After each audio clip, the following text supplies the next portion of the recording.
నమస్తే మామా బ్రోస్, నేను మీ నవీన్ రత్నాల. రీసెంట్గా సికింద్రాబాద్ నుంచి విజయవాడకి ట్రైన్ జర్నీ చేస్తున్నప్పుడు ఒక అమ్మాయి నా పక్క సీటే భయ్యా.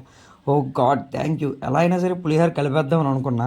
6 hours జర్నీలో ఆమె ఫోన్ మాట్లాడుతూనే ఉంది. అలాంటి సిచ్యువేషన్లో నాలాంటి ఇంట్రోవర్ట్స్ ఏం చేస్తారండి, అన్నీ మూసుకొని పడుకుంటారు. ఇంకా విజయవాడ రైల్వే స్టేషన్లో దిగగానే డైరెక్ట్గా ఈట్ స్ట్రీట్కి అయితే వెళ్దాం అనుకున్నాం. వెళ్ళాక తెలిసింది ఇది ఈట్ స్ట్రీట్ కాదు, నైట్ టైం ఫుడ్ కోర్ట్ అని. సర్లే ఏదైతే ఏమైంది, తినడానికే కదా వచ్చామనుకోని చికెన్ ఫ్రైడ్ రైస్ అయితే ఆర్డర్ చేసాం. వెళ్ళినప్పటికి 11 అయిపోయింది. వాళ్ళు షాప్ క్లోజ్ చేసే టైం అంటుంది. సో మేమైతే లాస్ట్ కస్టమర్స్ అని మిగిలిపోయిన చికెన్ మొత్తం వేసి ఇచ్చారు. ఫుడ్ కోర్టు నైట్ 11:30 తర్వాత ఏ షాప్ కూడా ఉండకూడదు అనమాట. పోలీస్ వాళ్ళు వచ్చి క్లోజ్ చేయమని చెప్తున్నారు.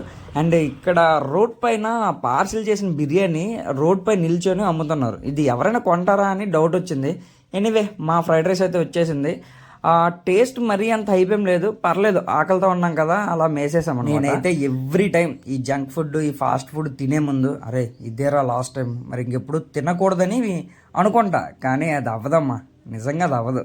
ఫాస్ట్ ఫుడ్కి బాగా అలవాటు అయిపోయాం. So that's it for today video. For more videos please subscribe Nani Ratnala. Thank you.